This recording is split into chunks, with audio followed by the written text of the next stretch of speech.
पत्र गीता भगवान का नंबर 53। यहाँ सत्संग रोज चलता है।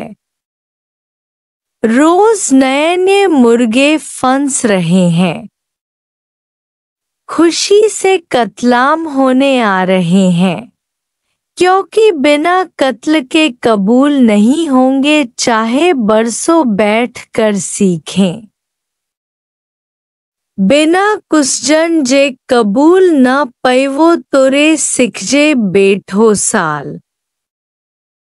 एक बार यह शरीर गुरु को देते हैं तो हमेशा के लिए गुलामी से छूट जाते हैं, फिर कहीं भी झुकना नहीं पड़ता है। सारी दुनिया तुम्हें झुकेगी। कल किसी ने सत्संग में पूछा कि ज्ञान है आजादगी का, फिर गुरु की गुलामी क्यों करें? गुरु की आज्ञा में जी हजूरी में फिर क्यों चलें? सबको छोड़कर फिर गुरु की गुलामी करनी पड़ रही है, फिर बाकी हम आजाद कब और कैसे हुए? सो इसका जवाब तुम सभी लिखकर भेजना। तुम सब क्या समझती हो? गुरु के साथ कब तक गुलाम होकर चलेंगे? दूसरा प्रश्न है कि गुरु जैसा पावर हमारे में क्यों नहीं आता जिस समय गुरु के सामने बैठे हों? इसका क्या कारण है?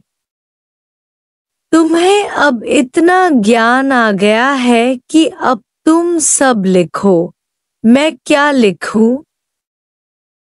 तुम लिखो कि तुमने क्या समझा है, कहाँ खड़े हो। कमी हो तो लिखो अपने को पूर्ण समझते हो। चिट्ठी भी आधी मुलाकात है।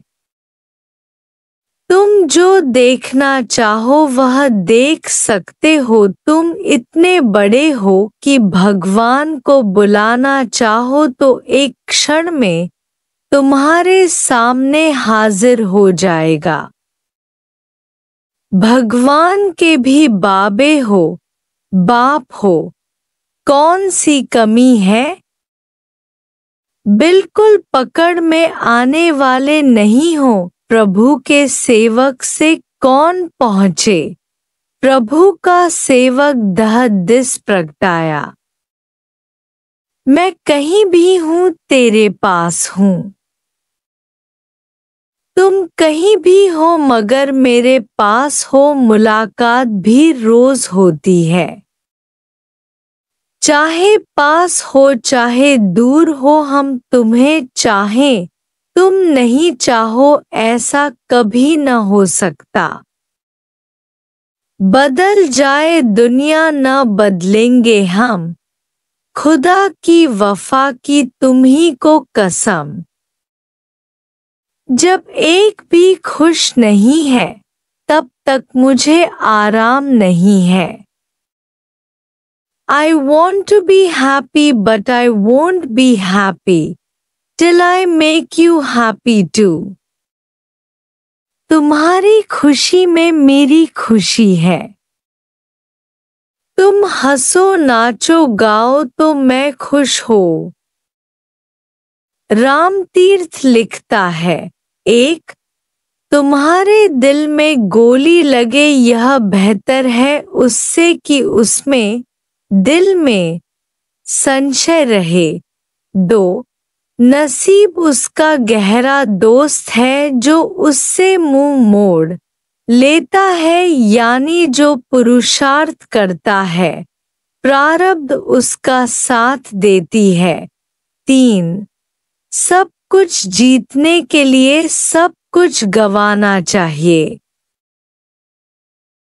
चार फतह जीत को अधिक प्यार करो, मान और प्रशंसा कीर्ति को नहीं। 5 तुम्हारी मिल्कियत की चोरी करने वाला चोर है, पर तुम्हारी मिल्कियत की मालकी की चोरी करने वाला गुरु है। 6. मनुष्य उतना ही साहूकार है, अमीर है, जितना कि उसमें चीजों को छोड़ने की शक्ति है। 7. दुख और वियोग की आग जो साजन के बिछोड़े में जलती है, वह केवल मन रूपी काले कोयले को साफ करके रोशन करती है। 8. लोग लड़ते हैं क्योंकि एक दूसरे की बोली नहीं समझते हैं कि हर एक के मुख में बजती है मुरली मनोहर की मीठी बांसुरी। 9. जब पानी को पीछे धकेलते हैं तभी आगे बढ़ते हैं, तैर सकते हैं। जब सारी दुनिया को पीछे धकेलेंगे तभी उन्नति करेंगे। 10. धक्का लगाओ बिजली की तरह, खौफनाक बनो गर्जना की तरह, पर याद रखो जैसे आसमान ऊपर बिल्कुल शांत वैसे तुम रह सको। 11. जब तक मांगोगे तब तक खुटेले खालीपन का अनुभव करोगे। बेपरवाह बादशाह होकर रहो तो खुदा भी तुम्हारी तलाश में निकल पड़ेगा। 12. किसी भी मनुष्य को जल्दी नहीं समझ सकोगे जब तक उसे प्यार नहीं किया है। 13. शरीर समझकर किसी को प्यार करना परमात्मा की बेइज्जती करना है। 14. पहले अपने को दुरुस्त ठीक करो तो सब कुछ अपने आप दुरुस्त हो जाएगा। 16. खराबी, विकार मर्ज है, उनके लिए फिक्र करना बड़ा मर्ज है। नौकर की भूल अपने में नहीं मानो,